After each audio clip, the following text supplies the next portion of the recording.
పాత నిబంధనలో 543వ పుస్తకంలో రాసి బైబిల్ కలిసి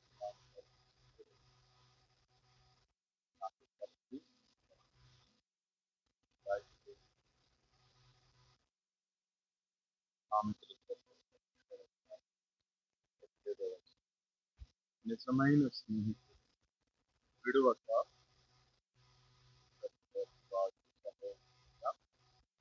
పరిశుద్ధుడు ప్రేమ కలిగిన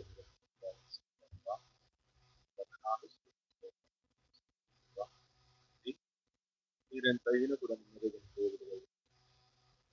7 నెలలు కూడా మీ బలిష్టమైన రెక్కల నీడలో భద్రపరుచుకుని మరొక నూతన మాసము మొదటి ప్రభుదినంలోనికి మీరు మమ్మల్ని ప్రవేశపెట్టారు. అందును బట్టి స్తుతిస్తున్నాం ప్రభువా. సజీవులు సజీవులే కదయ్యా నిన్ను స్తుతించేది. ఈ రోజున మేమును సజీవులమై ఈ రీతిగా నిన్ను స్తుతించే కృపనిచ్చారు. అందును బట్టి మీకు వందనాలు. ఇప్పటి వరకు సియోను గీతాలతో మిమ్మల్ని కీర్తించి కొనియాడే కృపనిచ్చారు. స్తుతిస్తున్నాం. ఈ సమయంలో కొద్ది సమయం ఆరాధన కొరకై కొన్ని సంగతులు మీరు మాట్లాడితే మేము విని వాటిని హేతువు చేసుకుని వ్యక్తిగతంగా ఆత్మతో సత్యముతో మిమ్మల్ని ఆరాధించాలని ఆశపడి మీ వైపు చూస్తుండగా మీరే మాతో మాట్లాడి మహిమ పొందమని యేసుక్రీస్తు ప్రభు నామంలో స్తుతించి ప్రార్థిస్తున్నాము తండ్రి. సరే, మంచిది. ఈరోజు ప్రపంచమంతా ఏం సెలబ్రేట్ చేసుకుంటున్నారంట? ఫ్రెండ్షిప్ డే అంట. అంటే స్నేహితుల దినోత్సవం. బైబిల్ అంటుంది నిజమైన స్నేహితుడు అని ప్రారంభించాడు. అంటే నిజమైన స్నేహితుడు అన్నాడు అంటే బహుశా ఏముండి ఉండాలా? అంతేగా. రాజుగారి పెద్ద భార్య అన్నాడు అంటే ఆటోమేటిక్గా చిన్న భార్య కూడా ఉండాలి. లేకపోతే ఒకటే భార్య, రాజుగారి భార్య అండి అనేవాళ్ళు.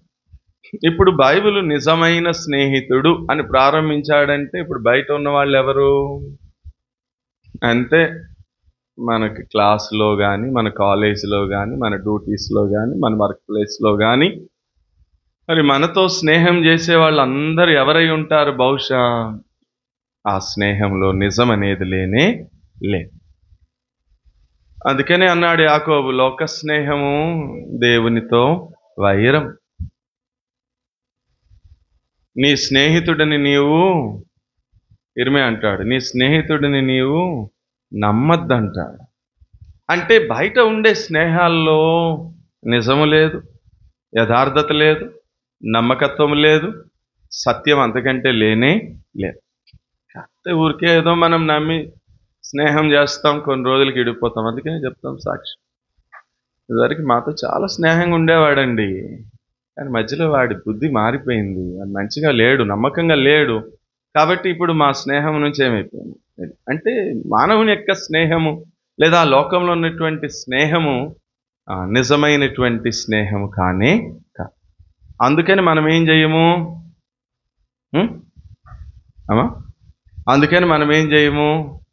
అందుకని మనము ఫ్రెండ్షిప్ బ్యాండ్ కట్టించుకోము. మనం ఎవరికి ఫ్రెండ్షిప్ బ్యాండ్ కట్టం. ఎందుకని? మనం కట్టేవాడికి నిజమైన స్నేహం లేదు, కట్టే మనకు అంతకంటే యథార్థత లేదు. మరి నిజమైన స్నేహం ఏంటి అంటే ఇదిగో మనం చదివాం, నిజమైన స్నేహితుడు విడువక ప్రేమించేటటువంటి వాడు. ఎవరైనా యేసుక్రీస్తు ఒక్కడే నిజమైన స్నేహితుడు. Jesus is our real friend. ఆయనను మించిన నిజమైన స్నేహితులు ఈ భూమి మీద ఎవ్వరు కూడా లేనే లే. 3 వర్తమానాలు చెప్పమన్నట్లయితే నేను ఎలా చెప్పేవాడిని?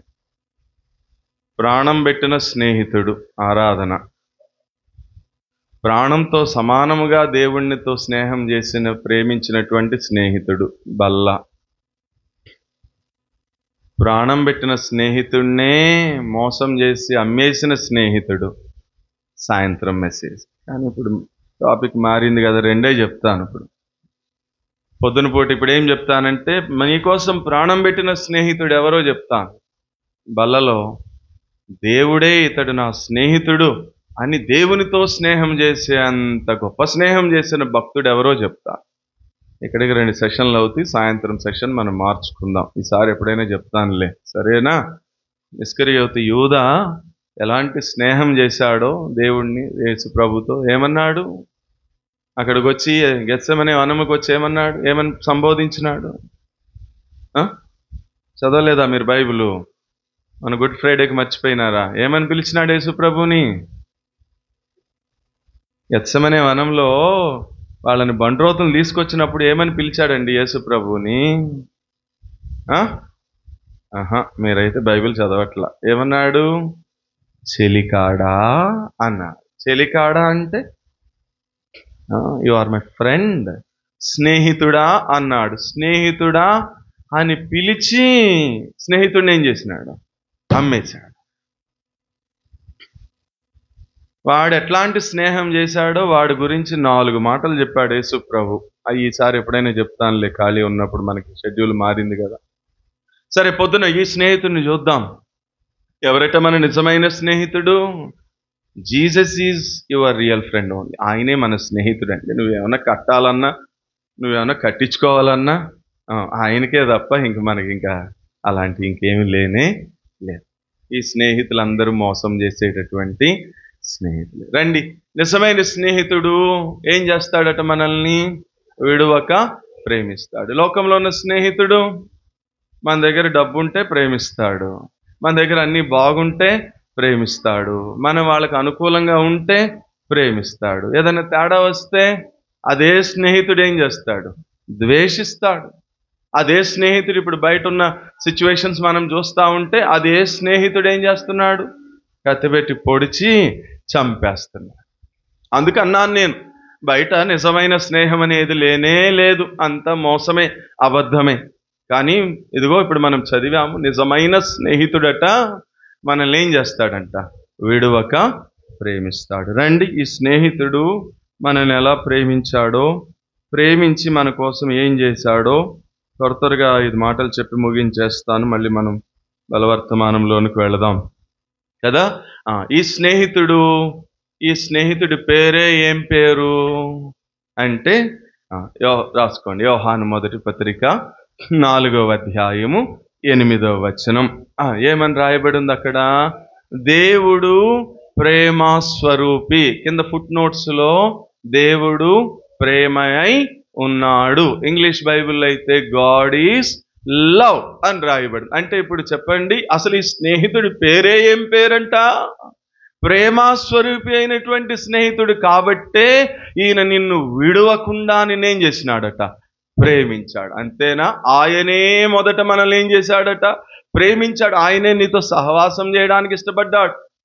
అందుకన్నాడు పౌలు కొరింథీయులకు మొదటి పత్రిక రాస్తూ 1వ అధ్యాయం 9వ వచనంలో అంటాడు, మీరు మన ప్రభు అయిన యేసుక్రీస్తు వారి యొక్క సహవాసమునకు మిమ్మల్ని పిలిచినటువంటి దేవుడు నమ్మదగినటువంటి దేవుడు అన్నాడు. చూసావా? ఆయన పేరే ఏం పేరంటే ప్రేమస్వరూపి. అదే 4:16 ఏమని రాయబడి ఉంది? అది కూడా చదివేయండి గబగబా.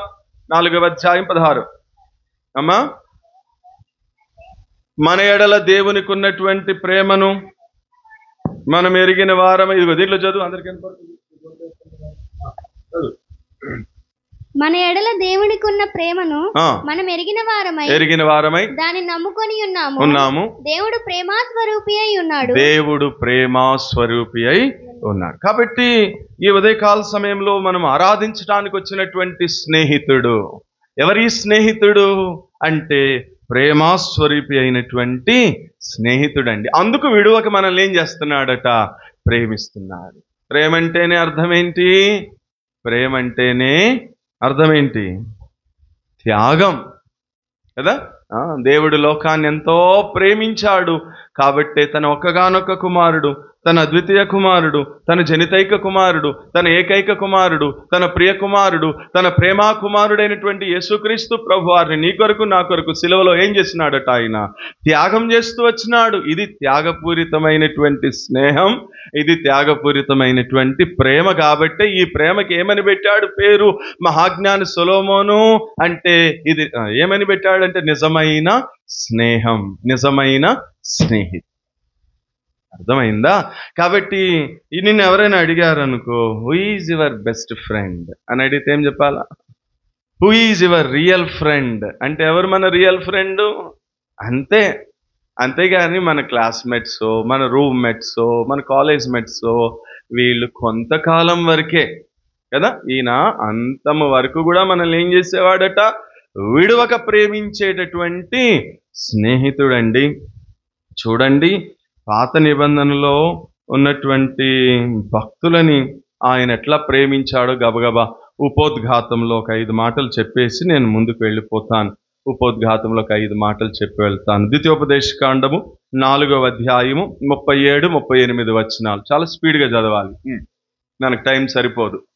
మీరు తర్వాత రాసుకుందరు కానీ కావాలంటే. చదివే వాళ్ళు ఒకళ్ళు సపరేట్గా స్పీడ్ చదవండి. ఆయన నీ పితరులను ప్రేమించను గనుక వారి తరువాత వారి సంతానం ఏర్పరచుకొనెను, జలములను వెళ్ళగొట్టి ప్రవేశపెట్టి స్వాస్థ్యముగా ఇచ్చుటకై నీకు తోడుగా ఉండి ఐగుప్తులో నుండి మహాబలము చేత వెలుపలకి. చాలండి. మొదటిది చూడండి, మన పితరులను కూడా ఏం చేసినాడట? ఆయన ప్రేమించాడట. ప్రేమించి వారి సంతానాన్ని ఏం చేసుకున్నాడట?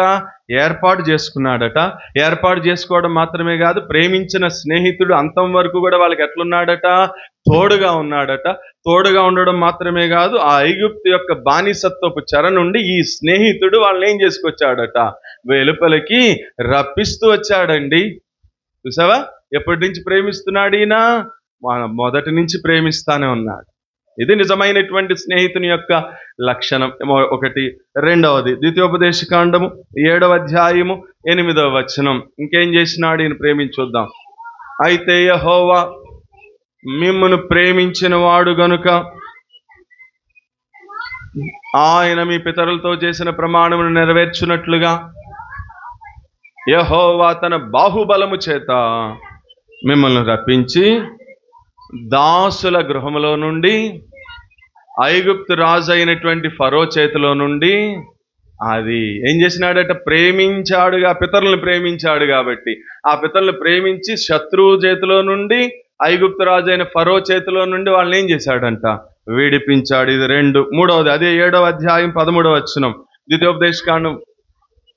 ఆయన నిన్ను ప్రేమించి ఆశీర్వదించి అభివృద్ధి చేసి దీవించాడు. చాలు. మళ్ళీ అక్కడ 4 మాటలు. ప్రేమించాడు కాబట్టి ఏం చేశాడంట? 1 ఆశీర్వదించాడంట, 2 అభివృద్ధి చేశాడంట, 3 దీవించాడట. 4వ మాట ద్వితీయోపదేశకాండం 23వ అధ్యాయం 5వ వచనం. ద్వితీయోపదేశకాండము 23వ అధ్యాయము 5వ వచనం. అయితే నీ దేవుడైన యెహోవా బిలాము మాట విననొల్లకుండా నీ దేవుడైన యెహోవా నిన్ను ప్రేమించాడు కాబట్టి నీ నిమిత్తము ఆ శాపమును ఏం చేశాడు? ఆశీర్వాదంగా మార్చాడు. ప్రేమించాడు కాబట్టే శాపం ఏమైపోయిందట? ఇప్పుడు ఆశీర్వాదం అయిపోయింది. 5వ సంగతి, ద్వితీయోపదేశకాండం 30వ అధ్యాయము 20వ వచనం. ద్వితీయోపదేశకాండం 30వ అధ్యాయము. ఇస్సాకు యాకోబులకు ఆయన ప్రమాణం చేసినటువంటి దేశంలో మీరు నివసించాలంటే యెహోవాయే నీ ప్రాణమునకును నీ దీర్ఘాయుష్కును మూలమై ఉన్నాడు అని గ్రహించి నువ్వేం చేయాలి? చదువు. కాబట్టి నీవును నీ సంతానమును బ్రతుకుచు నీ ప్రాణమునకు మూలాధారమైనటువంటి నీ దేవుడైన యెహోవానే నువ్వేం చేయాలా? అది చాలు. ఇప్పుడు చెప్పిన అన్ని 5 సంగతులు ఎవరి జీవితంలో జరిగినాయి? మన పితరుల జీవితంలో జరిగినాయి. నేను చెప్పాను చూడండి, ఒకటి ప్రేమించి వాళ్ళ సంతానం ఏం చేసుకున్నాడట, ఏర్పరచుకున్నాడట. 2 వారికి తోడుగా ఉన్నాడట. 3 బానిసత్వం నుంచి విడిపించాడట. 4 శత్రువుల చేతిలో నుండి విడిపించాడట. ఐగుప్తు రాజైన ఫరో చేతిలో నుండి విడిపించాడట. ప్రేమించి ఏం చేసినాడు, వారిని ఆశీర్వదించాడంట. ఇంకేం చేసినాడు, అభివృద్ధి చేశాడంట. ఇంకేం చేసినాడు, దీవించాడంట. ఇంకేం చేసినాడు, ప్రేమించి శాపాన్ని ఆశీర్వాదంగా మార్చాడట. కాబట్టి అన్నాడు మోషే వాళ్ళతో చెప్తూ, మీ ప్రాణానికి ఆధారమైనటువంటి ప్రేమ కలిగిన దేవుణ్ణి మీరు, మీ సంతానము, మీ ప్రాణమున్నంత వరకు కూడా మీరు ఆయన ఏం చేయండి, ప్రేమ. అంటే దాని అర్థం ఏంటో తెలుసా, మీరు ఆయనతోనే స్నేహం చెయ్యండి అని చెప్పి చచ్చిపోయినాడు మోషే. కానీ వీళ్ళు ఏం చేశారు చెప్పండి, మోషే చేసిన ప్రసంగం అంతా వ్యర్థమైపోయింది. ఆయన్ని తప్ప మిగతా అందరితో ఏం చేసినారు, వాళ్ళు స్నేహం చేసినారు, ప్రేమించినారు, వీళ్ళ పిల్లల్ని వాళ్ళకి ఇచ్చినారు, వాళ్ళ పిల్లల్ని వీళ్ళు తీసుకున్నారు. మొత్తం అరణ్యంలో ఏమైపోయినారు, రాలిపోయారు. ఇప్పుడు ఈ ఫ్రెండ్షిప్ డే రోజు కూడా మనం కూడా అంతే. ఆయనే నిజమైన స్నేహితుడు, ఆయనే నిన్ను విడవక ప్రేమించినటువంటి స్నేహితుడు. ఆయన నిన్ను ప్రేమించి నీ కోసం ఏం చేశాడు. ఇప్పుడు 5 సంగతులు చెప్తా. ఇప్పటి వరకు చెప్పిన 5 సంగతులు పితరుల జీవితంలో చేసిన సంగతులు. వ్యక్తిగతంగా నీ జీవితంలో ఏం చేశాడో చెప్తా. ఇప్పుడు నువ్వు కూడా ఏం చేయాలి, ఆయన్ని నీ పూర్ణ హృదయంతో, నీ పూర్ణాత్మతో నువ్వు కూడా ఆయన్నే ఏం చేయాలా, 1 ప్రేమించాలా, 2 ఆయనతోనే నీ స్నేహం, నీ సహవాసం తప్ప ఇంకా వేరెవ్వరితో కూడా మనం సహవాసం చేయనే చేయ. అలా చేస్తే అందుకు కట్టుకోకూడదండి ఫ్రెండ్షిప్ బ్యాండ్లు, అందుకు మనం కట్టకూడదండి ఫ్రెండ్షిప్ బ్యాండ్లు. అలా కడితే, అలా కట్టించుకుంటే వాళ్ళు రాలిపోయినట్లు మనం కూడా రాలి. మన స్నేహం ఈ లోకంతో పోతే అట్లా అని పోనీ మన చర్చిలో వాళ్ళకి మనం ఒకరినొకరు కట్టుకుందామా అంటే అట్లా కట్టుకోవడానికి లేదు. ఎందుకని, మీరందరూ సహోదరులే అన్నారు. మనందరం అక్క తమ్ముళ్ళం, అన్న చెల్లెళ్ళం. కాబట్టి మనము దేవునితో సహవాసం చేయాలి. సరే, అన్న చెల్లెళ్ళం, అక్క తమ్ముళ్ళం అన్నావు కదన్నా, రాఖీ కట్టుకుందామా అంటారు. మీరు అంత తెలివి కలిగిన వాళ్ళు. ఏది కట్టుకోకూడదు. ఎందుకు కట్టుకునేది, ఎందుకు కట్టుకుంటారు తెలుసా? ఇవి ఎవరు కట్టుకుంటారు తెలుసా? అడవిలో వాళ్ళు కట్టుకుంటారు. భద్రాచలం అడవిలో 2 టైప్స్ ఆఫ్ ట్రైబ్స్ ఉన్నారు. 2 రకాల ట్రైబల్ జాతి వాళ్ళు ఉన్నారు. ఒకళ్ళు కొండ జాతి, ఒకళ్ళు కోయ జాతి. ఒక జాతి వాళ్ళు ఎర్రతాడు కట్టుకుంటారు, ఎర్రతాడు. ఒక జాతి వాళ్ళు నల్లతాడు కట్టుకుంటారు. వాళ్ళని చూసి వీళ్ళు మొదలెట్టారు. ఎడం కాలుకి ఒక నల్లతాడు, కుడి చేతికి ఒక నల్లతాడు, మొల్లో ఒక నల్లతాడు, మెల్లో ఒక నల్లతాడు, ముఖానికి ఒక నల్లబొట్టు, ఇవన్నీ. ఇప్పుడు వాళ్ళని వెళ్ళి అడగండి, ఒరే మీరు ఎందుకురా నల్లతాడు, నువ్వే నల్లతాడు కట్టుకున్నావు, వాళ్ళేమో ఎర్రతాడు కట్టుకున్నావు ఏంట్రా అంటే, అడవిలో ఎవరు ఎటుపోతారో ఎటు తప్పిపోతారో తెలియదు. అట్లా ఉంటే మార్గం ఏమి ఉండదు. అందుకని ఇప్పుడు ఎవరైనా తప్పిపోయారనుకో, వాళ్ళ అమ్మాయి తప్పిపోయిందనుకో, ఆ చేతికొని ఎర్రతాడు చూసారు, ఈ అమ్మాయి కొండజాతి అమ్మాయిరా అని చెప్పి తీసుకుని వెళ్ళి అక్కడ వదిలిపెట్టి వస్తారు. ఈ నల్లతాడు ఉన్న అమ్మాయి తప్పిపోయింది అనుకో, ఈ అమ్మాయి కోయ జాతి అమ్మాయిరా అని చెప్పి తీసుకెళ్ళి అక్కడ వదులుతారు. అందుకని వాళ్ళ జాతి మర్చిపోకుండా ఉండడానికి కట్టుకున్నారు. మీకేమొచ్చింది తాళ్ళు కట్టుకునే రోగం? ఈ మధ్య ఫ్యాషన్ అయిపోయిందండి. ఎడం కాలుకి కడుతున్నారు, ఆడవాళ్ళు కడుతున్నారు, మగవాళ్ళు కడుతున్నారు. ఏమంటారంటే వీళ్ళ అందం అంటే వాళ్ళు కదా, వాళ్ళు బందరు పోతుంది. వీళ్ళ అందం ఆ బందరు పోకుండా ఉండాలంటే ఈ తాడు కట్టుకోగానే అసలు అప్పు వీళ్ళు ఎట్లాగా ఉంటారు. కాబట్టి ఎవరితో మన స్నేహము? యేసు ప్రభుతో. సరే రండి గబగబా. ఏం చేసినాడు ఈ ఉదయకాలం సమయంలో ప్రభుని ఆరాధించడానికి కలిగిన హేతువు? ప్రభు నిన్ను ప్రేమించి నీతో స్నేహం చేయడానికి ఇష్టపడి మానవుడిగా భూమి మీదకి దిగివచ్చి నిన్ను విడవక ప్రేమించినటువంటి ప్రభువు ఎట్లాంటి నిజమైనటువంటి స్నేహం చేయడం ద్వారా ఏం చేశాడు నీ జీవితంలో ఈ ఉదయం ప్రభుని ఆరాధించడానికి కలిగిన కారణం? మొదటిది గలతీ పత్రిక 2వ అధ్యాయం 20వ వచనం. గలతీ పత్రిక 2వ అధ్యాయం 20వ వచనం. త్వరగా. సిలువ వేయబడి ఉన్నాను, ఇకను జీవించువాడను నేను కాదు, క్రీస్తే నా యందు జీవించుచున్నాడు. నేను ఇప్పుడు శరీరమందు జీవించుచున్న జీవితము నన్ను ప్రేమించి, అక్కడి నుంచి అండర్లైన్ చేసుకోండి మీరు మీ బైబిల్లో, నన్ను ప్రేమించి నా కొరకు తనను తాను అప్పగించుకొనిన దేవుని కుమారుని యందు. అది ఇప్పుడు చెప్పండి, విడువక నిన్ను ప్రేమించిన నిజమైన స్నేహితుడు నిన్ను కూడా ప్రేమించి ఏం చేశాడట? నీ కొరకు తనను తాను సిలువకు ఏం చేసుకున్నాడంట? అప్పగించుకున్నాడండి. ఎందుకని? దానికి అర్థం తెలియాలంటే గలతీ పత్రిక 3వ అధ్యాయము 14వ వచనం చదవండి. ఏమనుందో? ఆత్మను గూర్చిన వాగ్దానము ఏమా విశ్వాసము వలన క్రీస్తు ద్వారా మనకు లభించినట్లు అబ్రహాము పొందినటువంటి ఆశీర్వాదము క్రీస్తు యేసు ద్వారా అన్యజనులమైనటువంటి మనకు కలుగుటకై క్రీస్తు మన కోసము శాపమై మనలను ధర్మశాస్త్రం యొక్క శాపము నుండి విమోచిస్తూ వచ్చినాడు. చాలులే ఇందును గూర్చి శాపగ్రస్తుడని.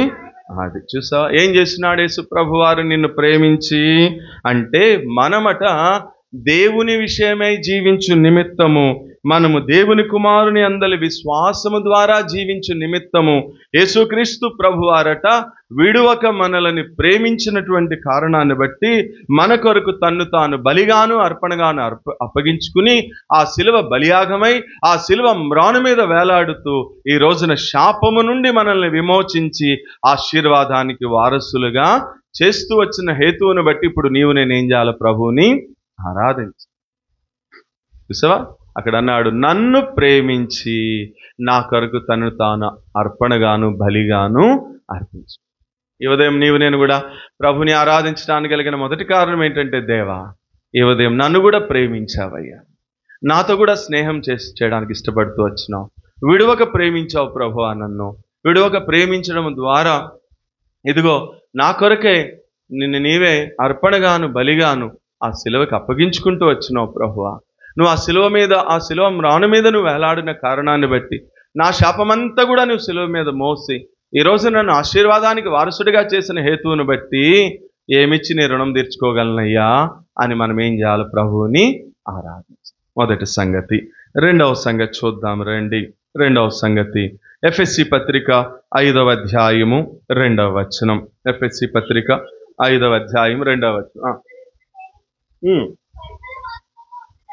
క్రీస్తు మిమ్ములను ప్రేమించి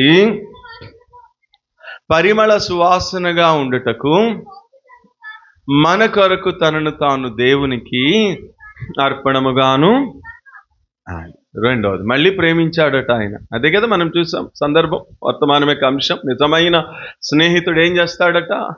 విడువక ప్రేమిస్తాడు. ఏం చేశాడు? ప్రేమించి అనేది మనం ఆరాధన వర్తమానం కొరకు చూస్తున్నాం. ఒకటేమో ప్రేమించి మన శాపమంతా ఆయన మీద వేసుకున్నాడు.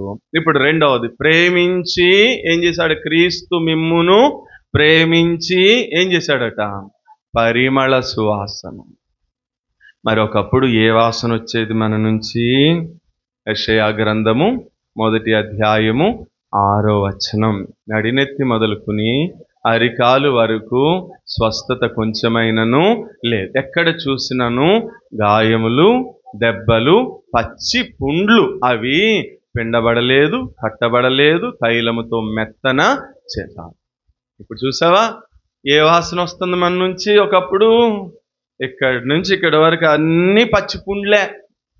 ఆ పచ్చి పుండ్లో నుంచి రక్తం వస్తుంది, నీరు వస్తుంది, సీమ వస్తుంది, దుర్వాసన వస్తుంది. ఇంకా కొంచెం ఆత్మీయంగా చెప్పాలంటే ఏ వాసన వస్తుంది? పాపపు వాసన వస్తుంది మనలో నుంచి. ఒకప్పుడు మనం వస్తూ ఉంటే పాపపు వాసన వస్తుంది. తాగుబోతు ఆయన వచ్చాడు అనుకోండి, ఏమొస్తుంది వాళ్ళ దగ్గర నుంచి చెప్పండి? మందు వాసన వస్తూ ఉంటుంది. వాళ్ళు మాట్లాడుతూ ఉంటే ఇప్పుడు అది ఏం వాసన? అది పాపపు వాసన వస్తుంది, మరణపు వాసన వస్తుంది మన నుంచి, నరకపు వాసన వస్తుంది. అట్లాంటి బ్రతుకండి మన బ్రతుకు. ఒకప్పుడు ఈ ఉదయము ఆ దేవుణ్ణి స్నేహించడానికి, ఆ దేవుణ్ణి ప్రేమించడానికి, ఆ దేవుణ్ణి ఆరాధించడానికి కలిగిన రెండవ కారణం, ఒకప్పుడు ఎక్కడున్నామట? మనము పెంట కుప్పల మీద పడి ఉన్నాం. నిజం చెప్పండి. ఇప్పుడు ఈ రోజున అన్ని డబ్బులు ఖర్చు పెట్టి బ్యాండ్లు కట్టుకుంటున్నారే, నిజమైనటువంటి స్నేహితుడైతే ఆ రోడ్డు మీద పడిపోయి ఉన్నారు పాపం చాలామంది, ఆ పెంట కుప్పల మీద పడి ఉన్నారు, వాళ్ళ దగ్గరికి వెళ్ళి హ్యాపీ ఫ్రెండ్షిప్ డే అని షేక్ హ్యాండ్ ఇచ్చి ఆడికో బ్యాండ్ కట్టిరండి చూద్దాం, కట్టొస్తారు ఎవరు అట్లా. మరి ఎందుకు ఈయన నిజమైన స్నేహితుడు అన్నాము అంటే, మనం ఒకప్పుడు అక్కడ ఉన్నాం, పెంట కుప్పల మీద పడి ఉన్నాం. ఆ పెంట కుప్పల మీద పడి దుర్వాసన, పాపపు వాసన వస్తుంది. ఇంకా మీకు క్లియర్ కావాలంటే హెస్కేల్ గ్రంథంలో ఉంటుంది అన్నమాట, 16వ అధ్యాయం 5వ వచనం. అంటే నువ్వు పుట్టిన నాడు నీ నాభి సూత్రము అంటే నీ బొడ్డు పోయేబడలా, నీకు ఇంకా ఉప్పు అద్దబడలా, నువ్వు ఇంకా తల్లి గర్భంలో ఉన్నటువంటి ఆ మైలు రక్తమే ఉంది నీ ఒంటి నిండా. ఇప్పుడు మైలు వాసన వస్తున్నావు నువ్వు. ఉప్పు ఎందుకు అద్దాలా? ఉప్పు అద్దితే ఆ నీ శ్వాసన పోతుంది. ఎవరు నీకు ఉప్పు అద్దలా? నీ శ్వాసన వస్తున్నావు నువ్వు, మైలు వాసన వస్తున్నావు నువ్వు. ఎవరు నిన్ను కడగలా, నిన్ను పరిశుద్ధపరచలా, ఎవరు నీతో స్నేహం చేయడానికి ఇష్టపడలా, ఎవరు నిన్ను ప్రేమించడానికి ఇష్టపడలా. అందరూ నిన్ను చూసి తలాడించి ఏం చేసినారట? వెళ్ళిపోయినారు. అప్పుడు నేను నిన్ను చూసి నీ దగ్గరకు వచ్చి నిన్ను కడిగి పరిశుద్ధపరిచి నీకు ప్రశస్త వస్త్రాలు ఇచ్చి నువ్వు బ్రతుకు అంటే, ఈ రోజున మనం ఏమయ్యాం తెలుసా? బ్రతికి బట్టగట్టాం. అంతేగాని మనం ఏదో పార్క్ ఎవెన్యూ లేకపోతే యాక్సో లేకపోతే ఇంకా కాస్ట్లీ పెర్ఫ్యూములు కొట్టుకుంటే సువాసన వస్తున్నాం అనుకున్నాం ఏంటి మనం? కాదు. ప్రభు మనల్ని ప్రేమించి మనల్ని పరిమళ సువాసనగా, క్రీస్తు యొక్క సువాసన మనలో నుంచి వెదజల్లడానికి కొరకే ఆయన మనల్ని కడిగి పరిశుద్ధపరిచాడండి. అంతగా మనల్ని స్నేహించాడు, అంతగా ఆయన మనల్ని విడవక ప్రేమించాడు. అది మన బ్రతుకొకప్పుడు ఆ పెంటకుప్ప మీద నీసు వాసన, మలినపు వాసన, మైలు వాసన, ఇలాంటి పాపపు వాసన, నరకపు వాసనలో ఉన్న మనల్ని ఎవ్వరు ప్రేమించలా, ఎవ్వరు మనకి హ్యాపీ ఫ్రెండ్షిప్ డే అని చెప్పలా. ఈరోజు పొద్దున్న లెగిస్తే అన్ని స్టేటస్లు, పోస్టులు అన్నీ happy friendship day, happy friendship day. మనం ఒకప్పుడు పాపపు స్థితిలో ఉన్నప్పుడు ఎవడు కూడా మనల్ని ఏం చేయలేదు చెప్పండి? మనతో ఎవడు ఫ్రెండ్షిప్ చేయలేదు, కానీ మనతో ఈయన స్నేహం చేసినాడు. అందుకని ఈయనకి ఒక పేరు ఉంది. ఏం పేరు ఈయన పేరు చెప్పండి? పాపుల స్నేహితుడు. పాపుల స్నేహితుడు. అందుకనే కదా వాళ్ళు చదువుతారు, ఏం ఆడింటికి వెళ్ళాడేంటి, వాడితో స్నేహం చేస్తున్నాడేంటి, వాళ్ళ ఇంట్లో భోజనం చేస్తున్నాడేంటి అని కనిగారు వాళ్ళు. ఆయనలో ఉన్న గొప్పతనం ఏంటంటే పాపితో స్నేహం చేశాడు కానీ తనలో ఉన్న పాపాన్ని ఏం చేయలేదు, పాపాన్ని సమర్థించలా. సరే, మన కథలోకి వస్తే రెండవది ఏం చేశాడు? ఆయన మనల్ని ప్రేమించి ఈ రోజున మనల్ని క్రీస్తు యొక్క సువాసన, క్రీస్తు యొక్క పరిమళ వాసనగా ఈ రోజున మనం వెదజల్లాలి. ఈ రోజున మనం వెళ్తున్నామంటే ఏ వాసన వస్తుంది? వీళ్ళు క్రైస్తవులు, వీళ్ళు దేవుని పిల్లలు, వీళ్ళు ప్రార్థన చేసేవాళ్ళు, వీళ్ళు మంచోళ్ళు, వీళ్ళు 10 మందికి సహాయం చేసేవాళ్ళు, వీళ్ళు 10 మంది మంచి కోరేవాళ్ళు అని మంచి సువాసన వస్తుంది మన నుంచి. ఒకప్పుడు ఒరే వీడు దుర్మార్గుడురా, వీడు దొంగరా, వీడు పాపిరా, వీడు తాగుబోతోడురా, వీడు వ్యభిచారురా, వీడు అట్లాంటోడురా, ఇట్లాంటోడురా, ఈ వాసన వచ్చేది మన దగ్గర. ఈరోజు నీ ఆధిక్యత రావడానికి కలిగిన కారణం ఏంటి అంటే అక్కడ అన్నాడు, క్రీస్తు మిమ్మును ప్రేమించి. అది విడువక ప్రేమించడం అంటే. ఇది మూడవ సంగతి చూద్దాం. ఇంకేం చేసినాడు? ఎఫెసీ పత్రిక 2వ అధ్యాయము 5వ వచనం. ఎఫెసీ పత్రిక 2వ అధ్యాయం 5వ వచనం.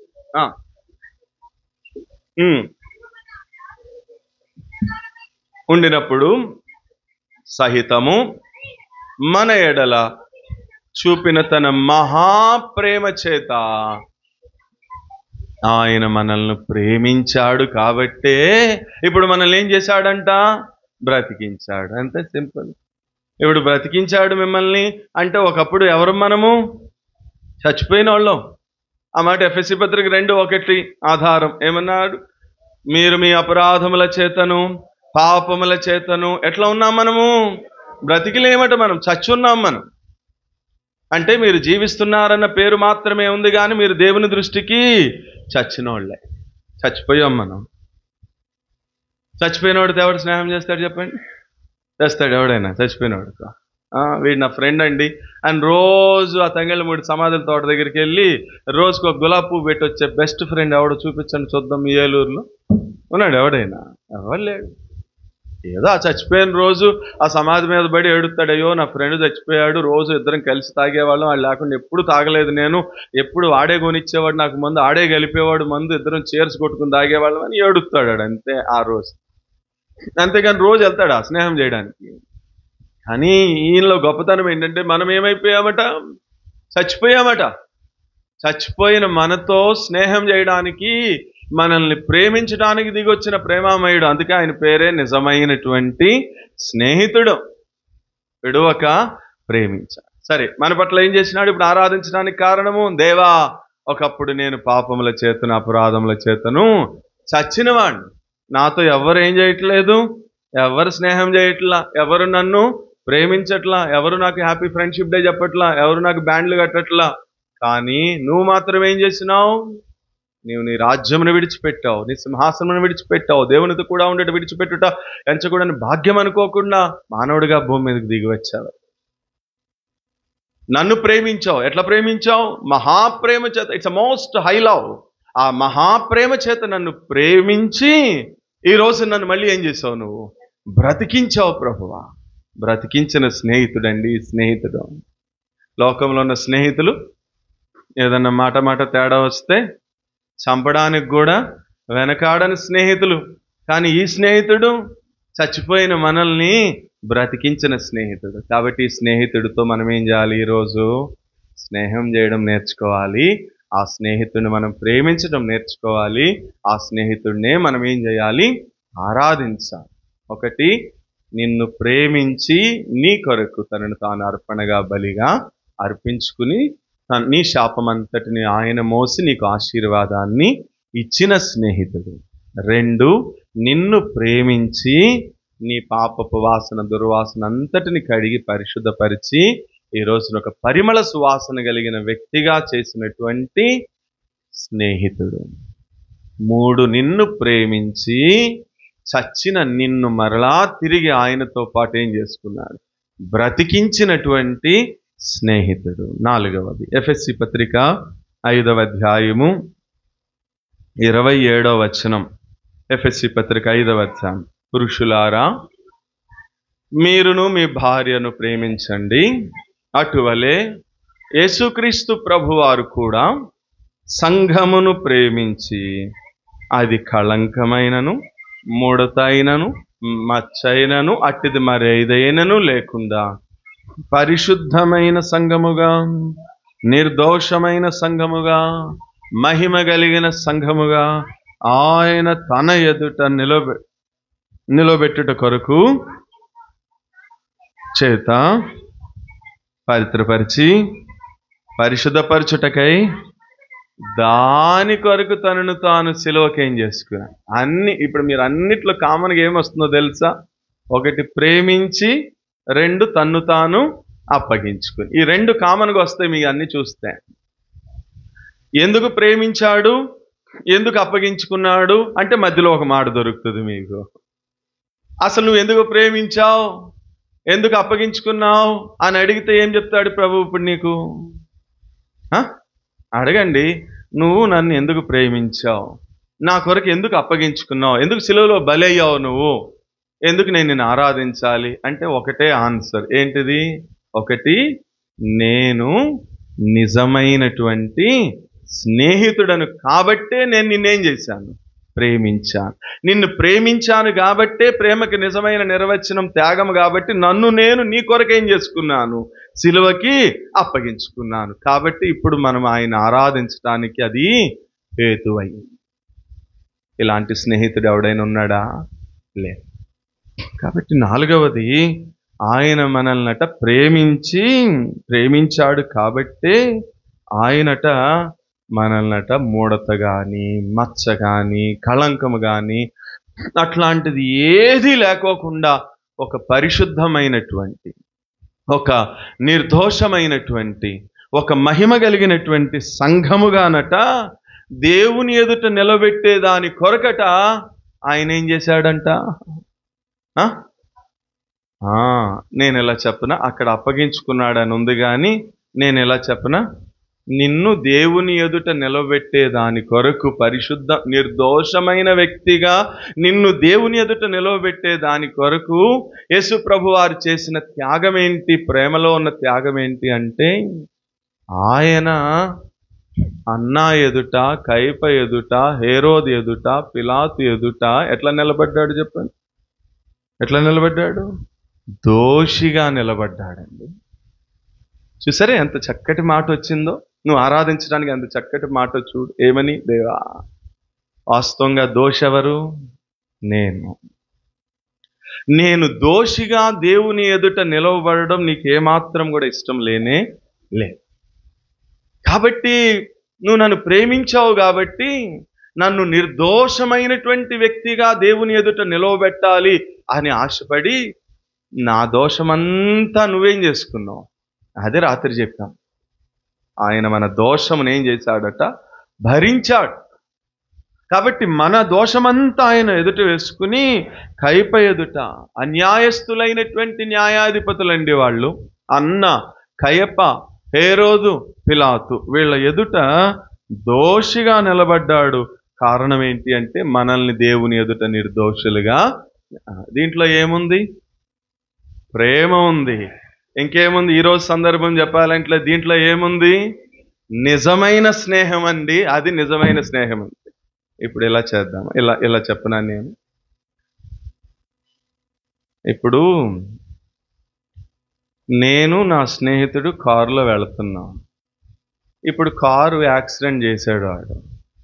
ఇప్పుడు పోలీసులు వస్తే ఏం చేస్తారు? వాడిని అరెస్ట్ చేస్తారు. ఇప్పుడు వాడికి లైసెన్స్ లేదు.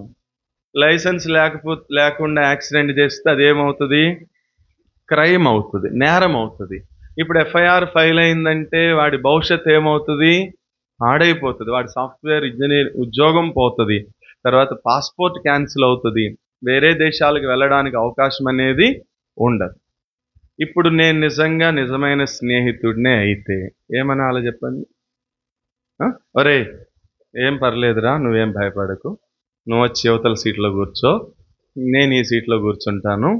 పోలీసులు వస్తే నేనే యాక్సిడెంట్ చేశానండి అని చెప్పి నీకు బదులుగా నేనేం చేస్తాను? నేను జైలుకి వెళ్తాను. నాకు ఎఫ్ఐఆర్ ఫైల్ అయినా పర్వాలేదు లేరా, నేను ఇక్కడ ఉండేవాడినే కానీ నీకు చాలా భవిష్యత్తు ఉంది, నువ్వు విదేశాలకు వెళ్ళాలి, నువ్వు అక్కడ ఉద్యోగం చేయాలి, నీ తల్లిదండ్రులు పోషించుకోవాలి, నువ్వు కనుక జైలుకి వెళ్తే ఇదంతా డిస్టర్బ్ అవుతుందిరా అని చెప్పి అనే స్నేహితుడు ఎవడైనా ఉంటే చూపించండి. చూద్దాం. ఉన్నాడా? ఎవ్వరు ఉండరు.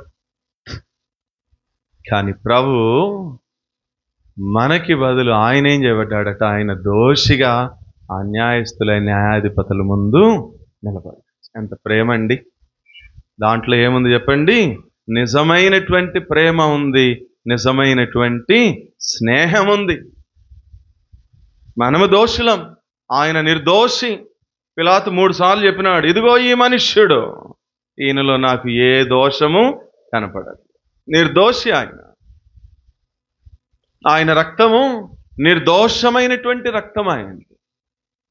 అలాంటి నిర్దోషి అయిన దేవుడు అన్నా ఎదుట ఎట్లా నిలబడ్డాడు? దోషిగా నిలబడ్డాడు. అక్కడి నుంచి కయప దగ్గరికి తీసుకుపోయినారు, ఆ తర్వాత హేరోదు దగ్గరికి, ఆ తర్వాత పిలాతు దగ్గరికి. వీళ్ళందరి ముందు ఎందుకు నిలబడ్డాడు దోషిగా? కేవలం నిన్ను ప్రేమించాడు. ఇది 4వది. ఆయన మనల్ని ప్రేమించి దోషులమైన మనలను నిర్దోషులుగా చేశాడు. ఎంత గొప్ప ప్రేమ ప్రభు, ఎంత గొప్ప స్నేహమయ్యా అని ప్రభువుని మనం ఏం చేయాలి? రండి ఆఖరికి 5వ చెప్తాను. రోమాపత్రిక 5వ అధ్యాయము 8వ వచనం. రోమాపత్రిక 5వ అధ్యాయం 8. అమ్మా, అయితే దేవుడు మన ఎడల తన ప్రేమను వెల్లడిపరుచున్నాడు. ఎట్లనగా, మనం ఇంకనూ పాపులమై ఉండగానే క్రీస్తు మన కొరకు చనిపోయాడు.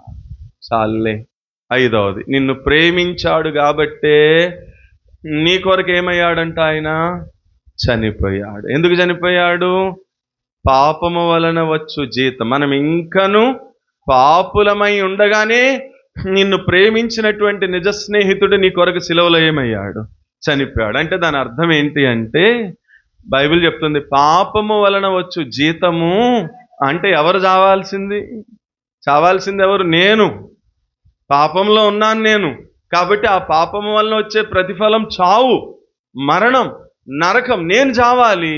ఇప్పుడు నేను తిరిగి జన్మించడానికి లేదా నేను బ్రతకడానికి, రెండవ జన్మ అనుభవం పొందడానికి, రీబర్త్ ఆర్ న్యూ బర్త్, నూతన జన్మ అనుభవం పొందేదాని కొరకు మన కొరకు ఆయన ఏమైపోయినాడట?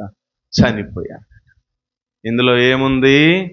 ప్రేమ. అందుకని 2 కొరింథీ పత్రిక 5వ అధ్యాయము 21వ వచనం, 2 కొరింథీ పత్రిక 5:21 ఏమని రాయబడి ఉంది? ఎందుకనగా మనమాయన యందు దేవుని నీతి, డివైన్ రైచియస్నెస్ అవుగునట్లు పాపమంటే ఏంటో ఎరుగని ప్రభు మన కోసము పాపముగా చేయబడ్డాడు. రెండవది యెషయా గ్రంథము 53వ అధ్యాయము 5వ వచనం. యెషయా గ్రంథము 53వ అధ్యాయము 5వ వచనం. మన అతిక్రమ క్రియలను బట్టి ఆయన గాయపరచబడ్డాడు, మన దోషములను బట్టి ఆయన నలకొట్టబడ్డాడు, మన సమాధానార్థమైన కారణాన్ని బట్టి ఆయన శిక్షించబడుతూ వచ్చాడు. చాలు. తర్వాత యోహాను మొదటి పత్రిక 4వ అధ్యాయము 10వ వచనం. యోహాను మొదటి పత్రిక 4వ అధ్యాయము 10వ వచనం. మనము దేవుని ప్రేమించితిమని కాదు, తానే మనలను ప్రేమించి మన పాపములకు ప్రాయశ్చిత్తమై ఉండుటకు పంపెను. ఇందులో ఎన్ని సంగతులు చెప్పాను చూడండి. మనల్ని బ్రతికించడానికి కొరకు ఆయన ఏం చేశాడో తెలుసా? 1, పాపమంటే ఏంటో ఎరుగని ప్రభు మన కొరకు పాపముగా చేయబడ్డాడు. 2, మన కొరకు గాయపరచబడ్డాడు. 3, మన కొరకు నలకొట్టబడ్డాడు. 4, మన కొరకు శిక్షించబడ్డాడు. 5, మన కొరకు ప్రాయశ్చిత్తార్థ బలి పశువుగా ప్రాయశ్చిత్తమైపోయాడు అని ఇక చెప్పలేక యోహాన్ అన్నాడు, ఇందులో ఎవరు మనం ఆరాధించే దేవుడు చెప్పండి? విడువక ప్రేమించేటటువంటి నిజమైనటువంటి స్నేహితుడు. అందుకని ఆయనతో స్నేహం చేయాల. ఊరికే బయటంతా తిరుగుతూ అసలు ఎందుకు ఆ ఫ్రెండ్షిప్ డే అని ఎప్పుడు పెట్టినారు? ఎందుకు పెట్టినారు తెలుసా? ఎక్కడో అమెరికాలో ఒకనట ఆగస్టు నెల మొదటి శనివారం రోజున 1950 సీజన్లో ఆగస్టు నెల మొదటి శనివారం రోజున ఒకడిని వాడేదో తప్పు చేసే వాడిని ఉరిది చంపేశారంట. చంపేస్తే ఇప్పుడు వాడితో రోజు స్నేహం చేసేవాడు నా స్నేహితుడు నిన్న చచ్చిపోయాడని చెప్పి వాడేం చేసినాడు? ఆదివారం చచ్చిపోయాడు. ఆడు ఊరేసుకుని చచ్చిపోయినాడంట. ఆడనే ఉరిది చంపేస్తే వీడు ఊరేసుకుని చచ్చిపోయినాడు. ఆత్మహత్య చేసుకుని చచ్చిపోయాడు వీడు. ఇప్పుడు అరే వీళ్ళిద్దరూ ఒకేసారి చచ్చిపోయినారా, ఎంత గొప్ప స్నేహితులని అమెరికా ప్రభుత్వం వాడు ప్రతి సంవత్సరం ఆగస్టు నెల మొదటి ఆదివారాన్ని ఏమని పెట్టాడు? స్నేహితుల దినోత్సవం. అసలు ఆ స్నేహానికి ఏమైనా అర్థం ఉందా? స్నేహితుల దినోత్సవాన్ని పెట్టడానికి కదా. అసలు స్నేహితుల దినోత్సవం ఎప్పుడు చెప్పండి? ఎప్పుడు స్నేహితుల దినోత్సవం ఎప్పుడు? Good Friday. గుడ్ ఫ్రైడేకి ఒక పేరు పెట్టారుగా. అసలు స్నేహితుల దినోత్సవం ఎప్పుడు? ఏం పెద్ద టఫ్ క్వశ్చన్ ఏం కాదు. సరే నేనే చెప్తాను. ఎప్పుడు అసలు స్నేహితుల దినోత్సవము అంటే every Sunday we have a friendship day. అంతేనే కదా? ఎందుకు వచ్చారు? మీ పనులన్నీ మానుకుని ఇక్కడికి ఎందుకు వచ్చారు? ఆనంద్ వచ్చాడు హైదరాబాద్ నుంచి, వాడితో స్నేహం చేసి చాలా రోజులైంది. స్నేహం చేస్తానికి వచ్చారా? కాదు. ఎవరితో? దేవునితో స్నేహం చేయడానికి వచ్చారు మీరు. అంటే ఇప్పుడు ఇవాళ ఏంటిది? ఇది స్నేహితుల దినోత్సవం. వచ్చే వారం ఎందుకు వస్తారు మీరు? వచ్చే వారం మహేష్తో స్నేహం చేయడానికా? కాదు. మళ్ళీ వచ్చే వారం కూడా ఎవరితో? అంటే వచ్చే వారం కూడా ఏం రోజు? వచ్చే వారం కూడా స్నేహితుల దినోత్సవమే. ఆ స్నేహితులు ఆయనతో సహవాసం చేయడానికి కొరకే దేవుడు మనల్ని ఏం చేశాడు అన్నాడు? పిలిచాడు అన్నాడు పౌలు 1 కొరింథీ పత్రిక 1వ అధ్యాయం 9వ వచనంలో. ప్రభు అయిన యేసుక్రీస్తు అను తన కుమారునితో తన కుమారుని యొక్క సహవాసమునకు మిమ్మును పిలిచిన దేవుడు నమ్మదగినవాడు. ఆయనతో సహవాసం చేయాలి మనం. అర్థమైందా? కాబట్టి దేవుడు మనతో సహవాసం చేసి మనల్ని ప్రేమించి ఆయన చేసిన 5 పనులు ఇవి. ముగింపు, ద కన్క్లూజన్, ఎట్లా ప్రేమించినాడు బాబు చెప్తాను. ముగింపు అని రాసుకుని త్వరగా రాసుకోండి. మొదటిది యోహాను సువార్త 13వ అధ్యాయం 1వ వచనం. యోహాను సువార్త, తాను ఈ లోకంలో నుండి వచ్చునని ఎరిగిన వాడై లోకంలో ఉన్న తన వారిని ప్రేమించి, అది ఎట్లా ప్రేమించాడట? అంతము వరకు సంపూర్ణముగా వారిని ప్రేమించాడు. రెండవది ఇర్మియా గ్రంథం 31వ అధ్యాయం 3వ వచనం. ఇర్మియా గ్రంథము 31వ అధ్యాయం 3వ వచనం. అక్కడేమని రాయబడి ఉంది? చాలా కాలము క్రిందట యెహోవా నాకు ప్రత్యక్షమై ఇలాగు సెలవిచ్చెను, శాశ్వతమైనటువంటి ప్రేమతో నేను నిన్ను ప్రేమించుచున్నాను అని రాయబడి. ఎట్లా ప్రేమించాడట? అంతము వరకు ప్రేమించాడట. శాశ్వతమైనటువంటి ప్రేమతో ప్రేమించాడు. ఇప్పుడు మనం ఏం చేయాలి? ఎఫెసీ పత్రిక 6వ అధ్యాయం 24వ వచనం. ఎఫెసీ పత్రిక 6వ అధ్యాయము 24వ వచనం. మన ప్రభువైన యేసుక్రీస్తును శాశ్వతమైనటువంటి ప్రేమతో ప్రేమించు వారికి అందరికీ, అది ఎట్లా ప్రేమించాలట? మనం కూడా ఆయన్ని శాశ్వతమైనటువంటి ప్రేమతో మనం కూడా ఆయనని ప్రేమించాలంటే అలాంటి నిజమైనటువంటి స్నేహము దేవునితో మనం కూడా చెయ్యాలి. అలా కాకుండా లోకంతో స్నేహం చేస్తే అన్నాడు, కాగా ఎవడైనా లోకంతో స్నేహం చేస్తే వాడు దేవునికి ఏమైపోతాడు? వీరాడు. నువ్వు లోకంతో స్నేహం చేయకూడదు. ఎందుకంటే లోకంలో ఉన్నదంతా శరీరాశ, నేత్రాశ, జీవపుడం. అవి పరలోకమందున్న తండ్రి వలన కలిగినవి కానే కావు. కాబట్టి ఆయన మనల్ని శాశ్వతమైన ప్రేమతో ప్రేమించాడు. మనం కూడా ఆయన అట్లాంటి శాశ్వతమైనటువంటి ప్రేమతో ప్రేమించాలి. మనం ఎంతగా విస్తారముగా మనం ప్రేమిస్తే మన పాపములు అంతగా క్షమించాలి. ఆమెను గురించి, ఆమె విస్తారముగా ప్రేమించను గనుక ఆమె పాపములు విస్తారముగా అంతగా మన పాపములు క్షమించాడండి ప్రభు. ఆ హేతువుని బట్టి నేనేం చేయాలి? ప్రభువుని ప్రేమించాలి, ప్రభుతో స్నేహము చేయాలి, ప్రభువునే ప్రేమించాలి, ప్రభుతోనే స్నేహం చేయాలి తప్ప ఇంకా వేరెవరిని ప్రేమించకూడదు, వేరెవరితో స్నేహం చేయకూడదు.